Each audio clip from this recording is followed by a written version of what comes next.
Pondering God, Chapter 30, Independence Day. From the time I was a small child, I liked to work. It wasn't necessarily the work I liked, but the reward that came from it. On the surface, the money and what I could do with it was what attracted me to work. But on a deeper level, it was more about the independence it gave me. But independence from whom? From 7th grade through high school, I worked for a friend's dad who ran a paper route. Not the kind that a kid delivers on the bicycle, but a large route of over 1,000 papers, delivered by automobile in the wee hours of the morning.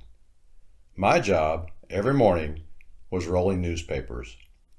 At first, in my new job, I made $10 per week, and eventually when I drove a part of the route in my car, I earned a whopping $25 per week. We worked all 7 days each week.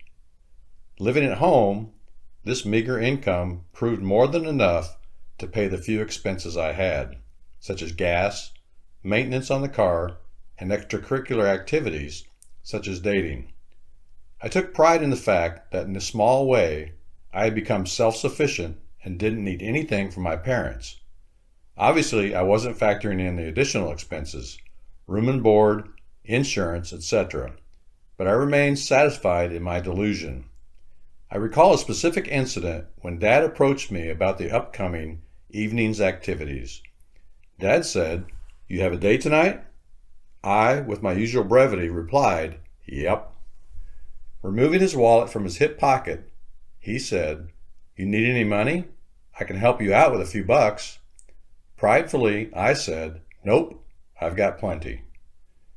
As an immature 16-year-old, I didn't realize how ungrateful I appeared. Dad did what good dads do. Out of his love, he tried to help one of his children, and the child acted like his father's help was unnecessary and unappreciated. The message I sent to my father was, I didn't need him. As a parent, I now know how that feels. It hurts. In Revelation, Jesus spoke to 7 different churches with this rebuke to the church in Laodicea.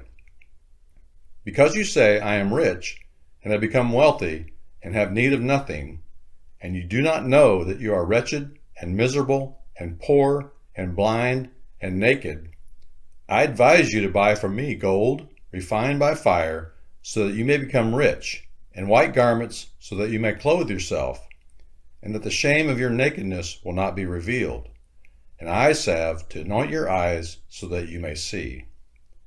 I believe this message to the church in Laodicea is applicable to the church in America. You see, we also, American Christians, pride ourselves in our independence and the fact that we are self-sufficient. According to James chapter 1, verse 17, every good thing bestowed and every perfect gift is from above, coming down from the Father of lights, with whom there is no variation or shifting shadow.